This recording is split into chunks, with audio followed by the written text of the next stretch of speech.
Assalamualaikum warahmatullahi wabarakatuh. Kami dari kelompok 5, saya Akbar Amansyah pribadi dan rekan saya Tanggang. Kali ini saya akan mempresentasikan hasil modul 2 yang sudah kami buat dan sudah kami jalankan, yaitu tentang pro model. Mungkin langsung masuk pada jurnalnya.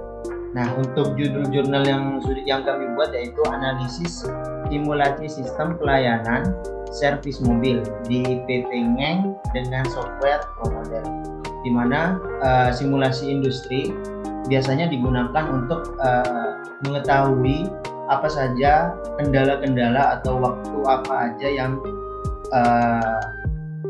yang terkendala pada saat melakukan aktivitas industri tersebut. Nah, di sini tentunya kita akan mengambil 7 aktivitas, di mana ada antrian pelanggan datang, pengecekan mobil, konsultasi kondisi mobil, terus juga ada pengerjaan hingga yang terakhir itu sampai pembayaran. Nah, di sini ada pendahuluan juga. Nah, untuk pendahuluan sama seperti tadi, di mana simulasi ini digunakan untuk mengetahui apa saja yang menjadi kendala dari aktivitas tersebut. Nah, semisal masuk pada antriannya, ini ada peta di mana antrian itu hal yang lumrah setiap hari yang sering terjadi hingga masyarakat secara bersamaan membutuhkan.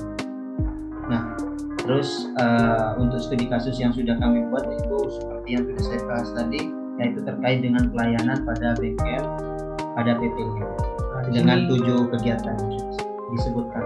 Nah, di sini kami mengumpulkan data. Dan sebenarnya ini sama seperti modul pertama, hanya saja software yang digunakan berbeda.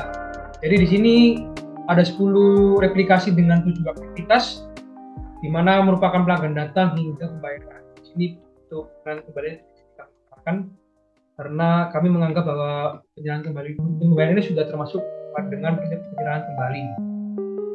Oke, di sini terdapat data-datanya dengan total waktunya kurang lebih 80 menitan semua. Dan di sini kita langsung ke software ProModelnya. Jadi di sini yang pertama kali harus kita lakukan itu adalah file dan new. Nah, di sini new nanti ini tidak perlu dijelaskan karena kami sudah membuka program yang sudah kami kerjakan. Nah, di sini pertamanya yang harus dilakukan adalah location, karena kita perlu memasukkan setiap gambar yang melambangkan aktivitas tersebut, dan kita perlu menamai gambar itu agar jelas apa yang dilakukan pada saat aktivitas tersebut. Jadi setiap aktivitas itu diberi keterangan supaya saat mensimulasikan, jadi kita lebih tahu aktivitas apa yang sedang dilakukan. Nah, setelah kita masukkan semua 7 pengamatan hingga pembayaran yang terakhir, lalu kita masuk ke build juga. Kita masuk ke entities dulu. Nah, di sini entities karena objek yang akan kita lakukan untuk pengamatan adalah mobil. Jadi kita menggunakan entitas itu mobil karena sebagian besar aktivitas akan melibatkan mobil. Nah, setelah kita masukkan mobil, untuk speednya ini bebas saja. Lalu setelah itu kita masuk ke arrival. Mengapa arrival? Supaya entitas mobil itu jelas dia mau kemana. Jadi di sini kita masukkan semua entitinya car, dan lokasinya itu dari pelanggan datang, lalu penyalahan mobil, pengecekan mobil hingga pembayaran, itu semuanya kita perlu perjelas entitinya. Lalu untuk kuantitinya, isinya itu semua 1. Lalu untuk occurrence-nya ini infinity atau tidak terbatas, dan frekuensinya itu 1 juga.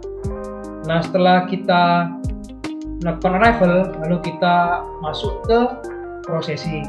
Nah, ini processing itu adalah sebuah kegiatan di mana entitas itu akan melakukan aktivitas dari yang pertama, lalu dia menuju yang kedua, dari kedua menuju ketiga, hingga aktivitas terakhir sampai exit.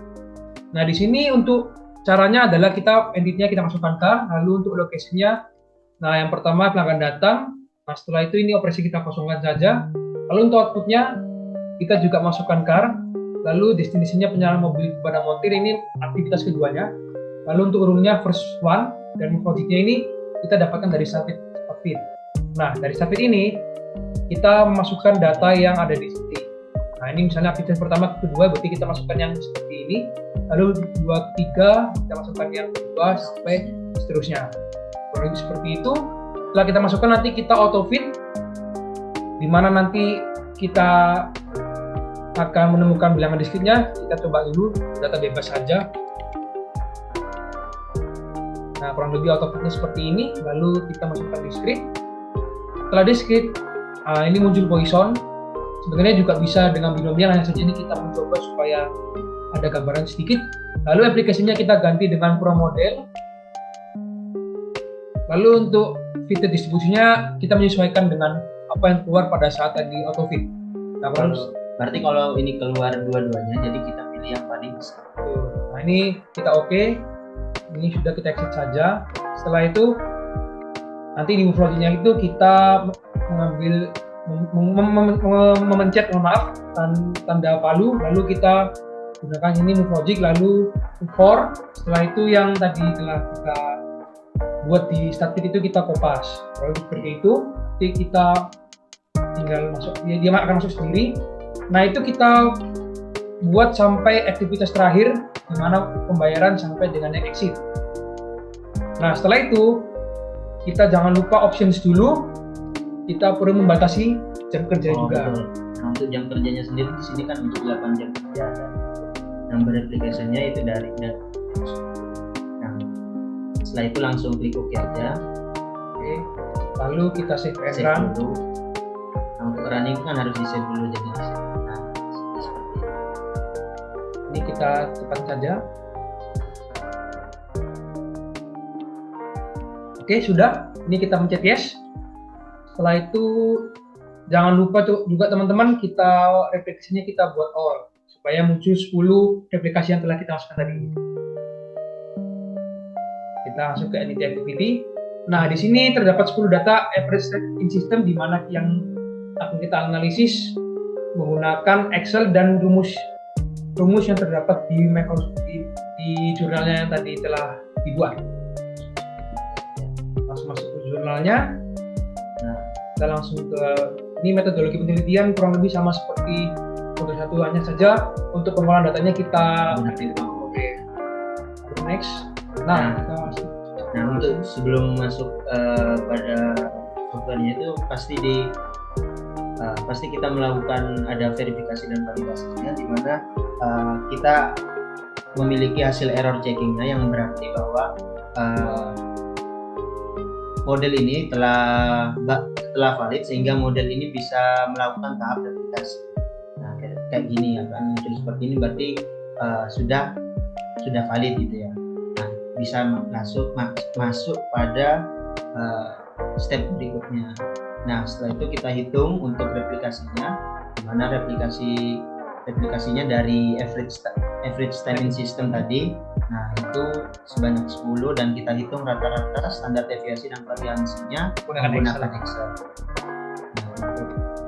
Nah, di sini kita diberikan agar menggunakan N-nya 10 seperti jumlah replikasi, lalu ada N-1-nya itu 9, sehingga kita mendapatkan probabilitasnya sebanyak 4%, dan untuk nilai alfanya adalah 5% yaitu 0,05.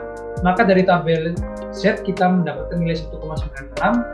Nah, di sini kita menghitung half width dengan rumus TD dikali F dikali N per 2 dikali S per akar N. Nah, di sini sudah ada datanya, yaitu 2,26 dikali standar deviasi 0,239, lalu dibagi dengan akar 10, dan itu menghasilkan angka 0,17748. Lalu untuk betanya itu sama dengan half width, dengan data yang sama juga. Lalu kita menghitung NAC-nya, yaitu nilai dari tabel Z per 2 dikali S, yaitu standar deviasi, lalu dibagi dengan beta, di mana beta merupakan half width tadi.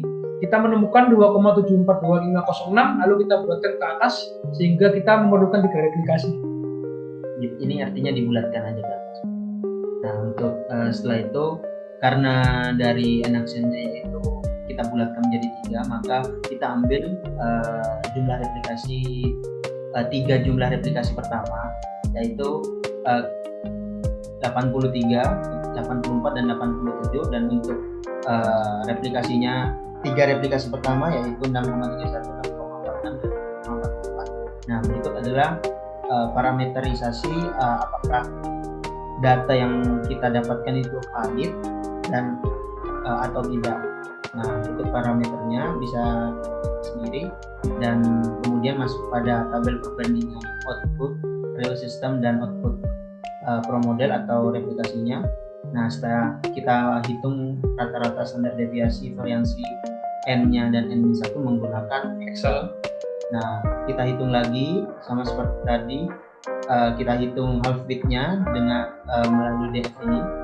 Nah, setelah itu kita hitung, setelah ketemu DF-nya dibulatkan menjadi 2, kita hitung half width-nya dan kita hasilkan yaitu 5,1679. Setelah itu kita langsung ke koefisien intervalnya, di mana menggunakan selisih rata-rata yang data pertama dikurangi data kedua, yaitu merupakan data yang pro model, lalu dikurangi dengan hasilnya lebih kecil sama dengan Mi1 dikurangi Mi2, lalu lebih kecil sama dengan X1 dikurangi X2 juga yang tadi ditambah dengan half width.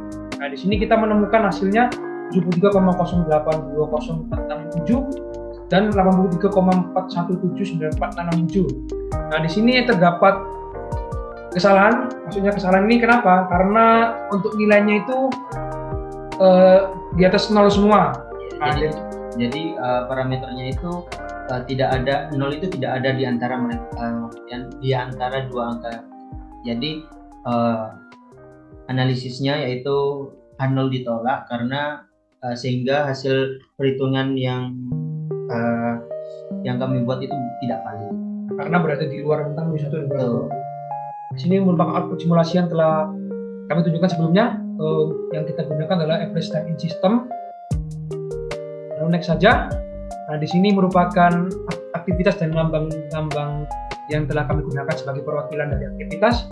Nah, dari sini untuk analisis outputnya, kita bisa melihat dari gambar itu terdapat aktivitas, di mana merupakan pelanggan datang, penyalahan mobil, pengecekan mobil, konsultasi mobil, melakukan servis mobil, pengecekan ulang mobil, dan pembayaran. Nah, dari sini diketahui bahwa data dari average rating system yang di atas tadi, untuk replikasi pertama sebesar 6,31 menit, yang kedua adalah 6,46, yang ketiga adalah 6,48, dan sampai yang ke-10 adalah 6,2. Nah, dari hasil verifikasi dan validasi pada poin sebelumnya, didapatkan bahwa H0 ditolak. Nah, karena hasil perhitungan tadi di luar rentang, sehingga data yang dikatakan itu tidak valid. Di sini sebenarnya diperlukan penghitungan ulang dengan memperhatikan data yang dengan lebih teliti. Nah, di sini dari pro model itu inginnya kita itu memasukkan data itu range-nya tidak terlalu jauh, karena di sini kami menggunakan data yang benar-benar real system sesuai dengan asumsi kami. Nah, di sini range-nya terlalu jauh dari satuan tiba-tiba ke puluhan. Nah, sangat jauh. Yang bikin dari hitungan manual modelnya itu jadi tidak valid. Oke, setelah itu kita kesimpulan di sini bengkel mobil adalah pelayanan otomotif, di mana kita mensimulasikan dari pelanggan datang hingga pembayaran. Ya, jadi intinya software pro model ini digunakan untuk mensimulasikan bagaimana keadaan pada keadaan nyata itu, apakah benar akan ada antrian seperti itu atau ada kendala, sehingga bisa nantinya diperbaiki untuk yang lebih baik.